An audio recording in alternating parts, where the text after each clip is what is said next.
Hi all, welcome back to my channel. ಇವತ್ತಿನ ಈ ವಿಡಿಯೋದಲ್ಲಿ ವಾಷಿಂಗ್ ಮಿಷಿನ್ನ ಟಬ್ ಕ್ಲೀನಿಂಗ್ ಯಾವ ರೀತಿ ಮಾಡೋದು ಅನ್ನೋದನ್ನು ತೋರಿಸ್ತೀನಿ.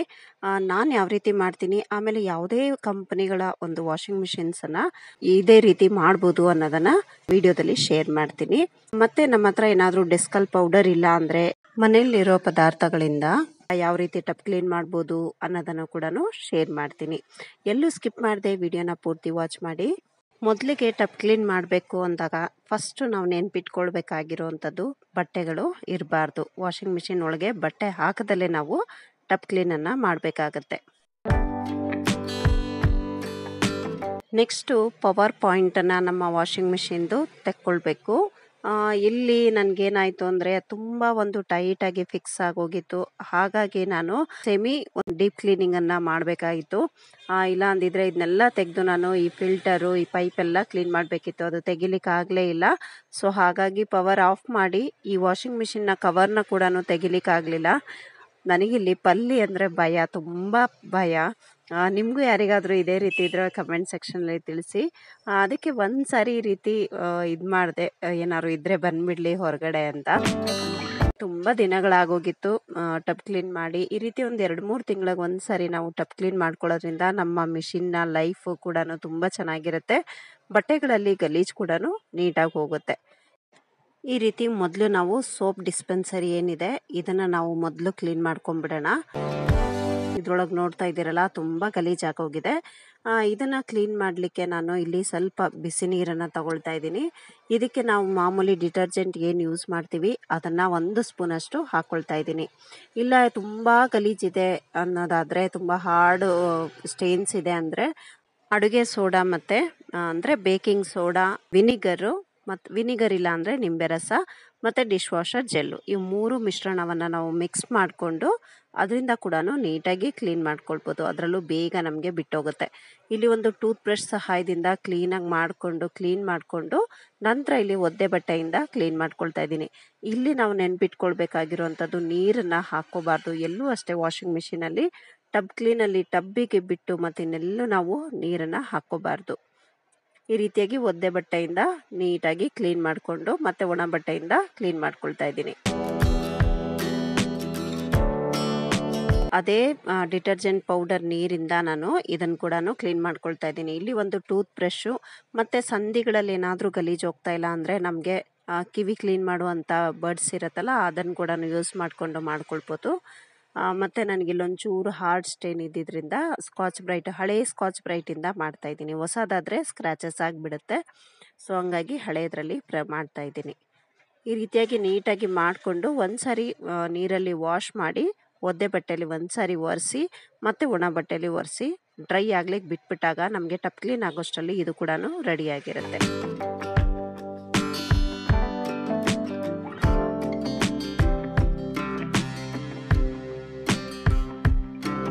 ಈ ನೀರು ಹೋಗುವಂಥ ವಾಟರ್ ಔಟ್ಪುಟ್ಟು ಮತ್ತು ಇನ್ಪುಟ್ಟು ಇದನ್ನೆಲ್ಲ ನಾವು ಓಪನ್ ಮಾಡಿ ಕ್ಲೀನ್ ಮಾಡಬೇಕಿತ್ತು. ಆದರೆ ಕಾರಣಾಂತರಗಳಿಂದ ಮಾಡಲಿಕ್ಕೆ ಆಗಲಿಲ್ಲ. ಏಕೆಂದರೆ ಅದು ತೆಗಿಲಿಲ್ಲ ಅಂದರೆ ಮತ್ತೆ ನಮಗೆ ಮಾಡಲಿಕ್ಕೆ ಬರಲ್ಲ. ಯಾಕೆಂದರೆ ಮಿಷಿನ್ ಕವರ್ ಕೂಡ ತೆಗಿಬೇಕಾಗುತ್ತೆ. ಅದು ಫಿಕ್ಸ್ ಆಗೋಗಿತ್ತಲ್ವಾ, ಮತ್ತೆ ಏನೋ ಮಾಡ್ಲಿಕ್ಕೆ ಹೋಗಿ ಮತ್ತೇನಾದ್ರು ಹಾಳಾಯಿತು ಅಂದಾಗ ಮತ್ತೆ ಪ್ರಾಬ್ಲಮ್ಸು ಕ್ರಿಯೇಟ್ ಆಗುತ್ತೆ ಮತ್ತು ಮನೇಲಿ ಕ್ಲಾಸ್ ಕೂಡ ಆಗುತ್ತೆ. ಮತ್ತು ಈಗ ನೋಡಿ, ಈಗ ನಲ್ಲಿ ಎಲ್ಲ ಕ್ಲೀನ್ ಮಾಡಾಯಿತು. ಈಗ ಕೆಳಗಡೆ ನಮಗೆ ಇಲ್ಲಿ ಒಂದು ಔಟ್ಪುಟ್ ಕೊಟ್ಟಿರ್ತಾರೆ, ಇದನ್ನು ನಾವು ಮೇನ್ ಕ್ಲೀನ್ ಮಾಡ್ಕೊಳ್ಬೇಕಾಗತ್ತೆ. ಇಲ್ಲಿ ಒಂದು ಸಣ್ಣ ಪೈಪ್ ಕೊಟ್ಟಿರ್ತಾರೆ, ಅದನ್ನು ನೀಟಾಗಿ ಮೊದಲು ನಾವು ಇದರಿಂದ ನೀರು ತೆಕ್ಕೊಬಿಡ್ಬೇಕು. ಇನ್ನೂ ನೀರಿತ್ತು, ಇದು ಕಮ್ಮಿ ಅಂದರೂ ನನಗೆ ಒಂದು 1/4 ಗಂಟೆ ಆದ್ರೂ ಸಣ್ಣದಾಗಿ ನೀರು ಬರ್ತಾಯಿತ್ತು. ಹಾಗಾಗಿ ಅದನ್ನು ಕ್ಲೀನ್ ಮಾಡಿಕೊಂಡು ಇದನ್ನು ಓಪನ್ ಮಾಡಿದೆ. ನೋಡಿ, ಇಲ್ಲೂ ಕೂಡ ಸುಮಾರು ನೀರಿತ್ತು. ಈ ನೀರು ಪೂರ್ತಿ ನಮಗೆ ಪೈಪಲ್ಲಿ ಬರೋ ತನಕ ನಾವು ವೆಯ್ಟ್ ಮಾಡಬೇಕು. ನಾನಿಲ್ಲೊಂದು ಸ್ವಲ್ಪ ಅರ್ಜೆಂಟ್ ಮಾಡ್ಕೊಂಡ್ಬಿಟ್ಟೆ. ಮತ್ತು ಇಲ್ಲಿ ನೋಡಿ, ಈ ತೆಗೆದ್ನಲ್ವಾ ಎಷ್ಟು ಗಲೀಜಿದೆ. ಒಂದು ಕೂದಲಾಗ್ಬೋದು, ಆದಮೇಲೆ ಕಾಯಿನ್ಸು, ಬಟನ್ಸು, ಇದೆಲ್ಲ ಇಲ್ಲೇ ಬಂದು ನಮಗೆ ಸ್ಟೋರ್ ಆಗುತ್ತೆ. ಇದನ್ನು ಅಷ್ಟೇ ನೀಟಾಗಿ ಟೂತ್ ಬ್ರಷ್ ಸಹಾಯದಿಂದ ಕ್ಲೀನ್ ಮಾಡಿಕೊಂಡು ಒದ್ದೆ ಬಟ್ಟೆಯಿಂದ ಒರೆಸ್ಕೊಳ್ತಾ ಇದ್ದೀನಿ. ಈ ರೀತಿಯಾಗಿ ನಾವು ಆಗಾಗ ವಾಷಿಂಗ್ ಮಿಷಿನ್ನ ಮಿನಿಮಮ್ ಅಂದ್ರೂ ನಾವು 40 ಡೇಸಿಗೆ ಅಥವಾ 40 ವಾಶಿಗೆ ಅಂತ ಹೇಳ್ತಾರೆ. 2 ಮಂತ್ಸಿಗೆ ಒಂದು ಸಾರಿ ಮಾಡ್ಬೋದು. ಇಲ್ಲ ಅಂದರೆ 40 ವಾಶ್ ಆದಮೇಲೆ ಅಲ್ಲೇ ಒಂದು ನಮಗೆ ಅಲಾರಾಮ್ ಅಂತ ಕೂಡ ಬರುತ್ತೆ ಟಬ್ ಕ್ಲೀನಿಗೆ. ಅದೇ ನಮಗೆ ಆಪ್ಷನ್ ತೋರಿಸುತ್ತೆ. ಈ ರೀತಿಯಾಗಿ ನೋಡಿ ಇದನ್ನು ಎಷ್ಟು ಗಲೀಜಿತ್ತು ಅಂತ ಇದನ್ನು ನೀಟಾಗಿ ಬ್ರಷಲ್ಲಿ ಕ್ಲೀನ್ ಮಾಡ್ಕೊಳ್ತಾ ಇದ್ದೀನಿ. ಇವೆಲ್ಲ ನಮಗೆ ಕ್ಲೀನಾಗಿ ಡ್ರೈ ಆಗೋಷ್ಟರಲ್ಲಿ, ಟಬ್ ಕ್ಲೀನ್ ಆಗೋಷ್ಟರಲ್ಲಿ ಇದೆಲ್ಲ ನೀಟಾಗಿರುತ್ತೆ. ಈಗ ನನಗೆ ಕೆಳಗಡೆ ವಾಷಿಂಗ್ ಮಿಷಿನ್ದು ಕೆಳಗಡೆನೂ ಆಯಿತು, ಮೇಲೆ ಸೋಪ್ ಡಿಸ್ಪೆನ್ಸರು ಆಯಿತು, ಮತ್ತು ನಲ್ಲಿನೂ ಆಯಿತು. ನೋಡ್ತಾ ಇದ್ದೀರಲ್ಲ ಎಷ್ಟು ಗಲೀಜಾಗಿದೆ ಅಂತ. ಈ ಗ್ಯಾಸ್ಕೆಟ್ ನಾವು ಕ್ಲೀನ್ ಮಾಡುವಾಗ ತುಂಬ ಹುಷಾರಾಗಿ ಮಾಡಬೇಕು, ತುಂಬ ಸಾಫ್ಟಾಗಿ ಇಲ್ಲಿ ನಾವು ಮಾಡ್ಕೊಳ್ಬೇಕು, ಇಲ್ಲ ಅಂದರೆ ಮಿಷಿನ್ನು ಡ್ಯಾಮೇಜ್ ಆಗುತ್ತೆ. ಅದಕ್ಕೋಸ್ಕರ ಇಲ್ಲೂ ಅಷ್ಟೇ ತುಂಬ ಹಾರ್ಡ್ ಸ್ಟೇನ್ ಏನಾದ್ರು ಇತ್ತು ಅಂದರೆ ವಿನಿಗರು, ಬೇಕಿಂಗ್ ಸೋಡಾ ಮತ್ತು ಡಿಶ್ ವಾಷರ್ ಜೆಲ್ ಈ 3 ಮಿಶ್ರಣವನ್ನು ಇಲ್ಲಿ ನಾವು ಮಾಡಿ ಇದರಿಂದ ನಾವು ಬ್ರಷಲ್ಲಿ ಹಾಕಿ ನೀಟಾಗಿ ಮಾಡೋದ್ರಿಂದ ಇಲ್ಲಿ ಕೂಡ ನೀಟಾಗಿ ಕ್ಲೀನ್ ಆಗುತ್ತೆ. ಇಲ್ಲಿ ನಮಗೆ ಯಾವಾಗಲೂ ಬ್ಯಾಕ್ಟೀರಿಯಾಗಳು ಇಲ್ಲಿ ಕಲೆಕ್ಟ್ ಆಗುತ್ತೆ. ಬಟ್ಟೆ ಎಲ್ಲ ನಾವು ವಾಶ್ ಮಾಡೋದ್ರಿಂದ ಇದರೊಳಗೆ ಗಾಳಿ ಹೋಗಲ್ಲ. ಸೊ ಹಾಗಾಗಿ ಇದನ್ನು ನಾವು ನೀಟಾಗಿ ಇಟ್ಕೊಳ್ಳೋ ಅಂಥದ್ದನ್ನು ತುಂಬ ಗಮನ ಇಟ್ಕೊಳ್ಬೇಕಾಗತ್ತೆ. ಎಲ್ಲರೂ ಮಾಡ್ತಾ ಇರ್ತೀರಾ, ಇದೇನಪ್ಪ ಟಬ್ ಕ್ಲೀನಿಂಗು ತೋರಿಸ್ತಾರೆ ಅಂತ ಅಂದ್ಕೋಬೇಡಿ. ಯಾರಿಗಾರು ಗೊತ್ತಿಲ್ಲದೆ ಇರೋರಿಗೆ ಹೆಲ್ಪ್ ಆಗುತ್ತೆ ಅಂತ ಗೊತ್ತಿದ್ರೆ ವಿಡಿಯೋನ ಸ್ಕಿಪ್ ಮಾಡ್ಕೊಳ್ಳಿ. ತುಂಬಾ ಒಂದು ಸಪೋರ್ಟ್ ಮಾಡ್ತಾ ಇದ್ದೀರಾ. Thank you so much. ಯಾರೆಲ್ಲ ನನಗೆ ಸಬ್ಸ್ಕ್ರೈಬ್ ಮಾಡಿ ಸಪೋರ್ಟ್ ಮಾಡ್ತಾ ಇದ್ದೀರಾ, ತುಂಬ ಹೃದಯದ ಧನ್ಯವಾದಗಳು. ಇದೇ ರೀತಿ ಹೆಚ್ಚಾಗಿ ಫ್ರೆಂಡ್ಸು, ರಿಲೇಷನ್ಸಿಗೂ ನನ್ನ ವೀಡಿಯೋಸನ್ನು ಶೇರ್ ಮಾಡಿ. ಇನ್ನೂ ಯಾರೆಲ್ಲ ಸಬ್ಸ್ಕ್ರೈಬ್ ಮಾಡಿಲ್ಲ ಈಗಲೇ ಸಬ್ಸ್ಕ್ರೈಬ್ ಬಟನನ್ನು ಪ್ರೆಸ್ ಮಾಡಿ, ಪಕ್ಕದಲ್ಲೇ ಬರೋ ಬೆಲ್ಲೈಕನ್ ಆಲ್ ಆಪ್ಷನಿಗೆ ಪ್ರೆಸ್ ಮಾಡಿ. ಮತ್ತು ವಿಡಿಯೋ ಇಷ್ಟ ಆದರೆ ಒಂದು ಲೈಕ್ ಕೊಡಿ. ನೀವು ಲೈಕ್ ಕೊಟ್ಟಾಗ ನನಗೂ ಒಂದು ರೀತಿ ಎನ್ಕರೇಜ್ ಸಿಗುತ್ತೆ ಇನ್ನಷ್ಟು ವೀಡಿಯೋಗಳನ್ನು, ಒಳ್ಳೆ ವೀಡಿಯೋಗಳನ್ನು ಮಾಡಲಿಕ್ಕೆ.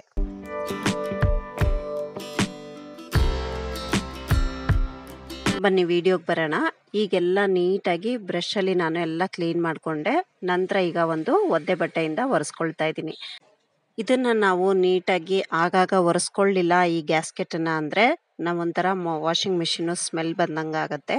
ಸೊ ಹಾಗಾಗಿ ಈ ಒಂದು ಪಾರ್ಟನ್ನು ಮಾತ್ರ ನಾವು ಪ್ರತಿ ಒಂದು ಬಟ್ಟೆ ವಾಶ್ ಮಾಡಿದಾದ ನಂತರ ಸೈಕಲ್ ಮುಗಿದ ಮೇಲೆ ಈ ಒಂದು ಗ್ಯಾಸ್ಕೆಟನ್ನು ನಾವು ಒಣ ಬಟ್ಟೆಯಿಂದ ಒರೆಸ್ಕೊಳ್ಬೇಕು.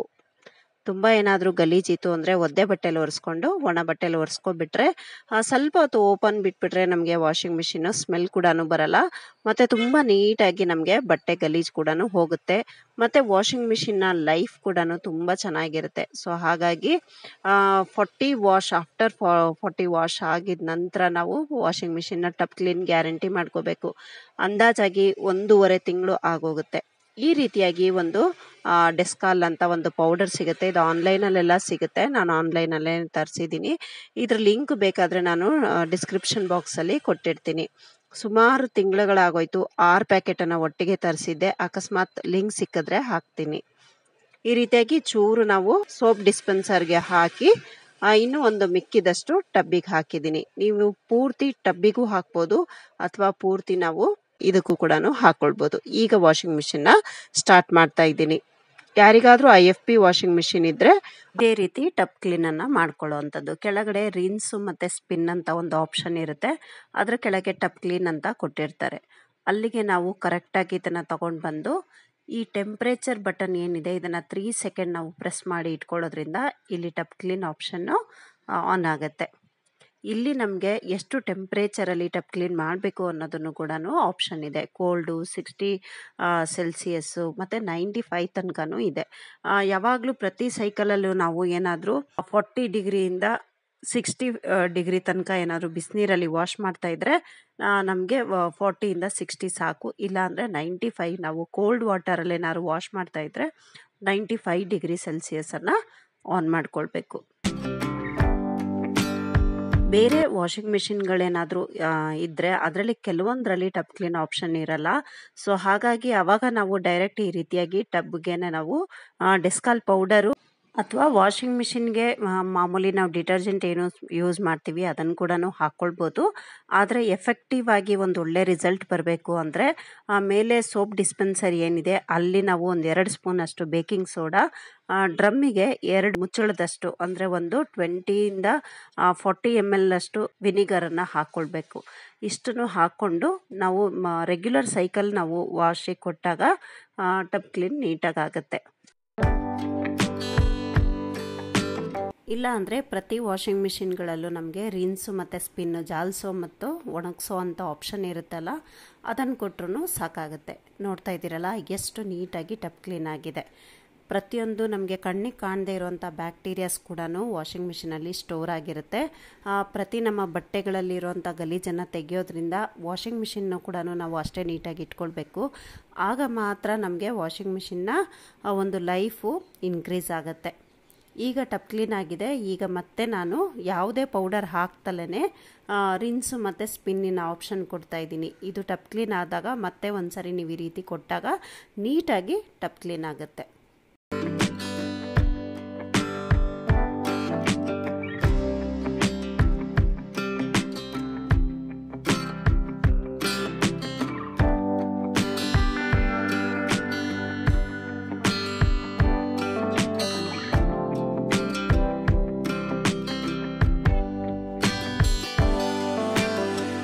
ನೋಡಿ ಎಷ್ಟು ಚೆನ್ನಾಗಿ ಟಪ್ ಕ್ಲೀನ್ ಆಯಿತು.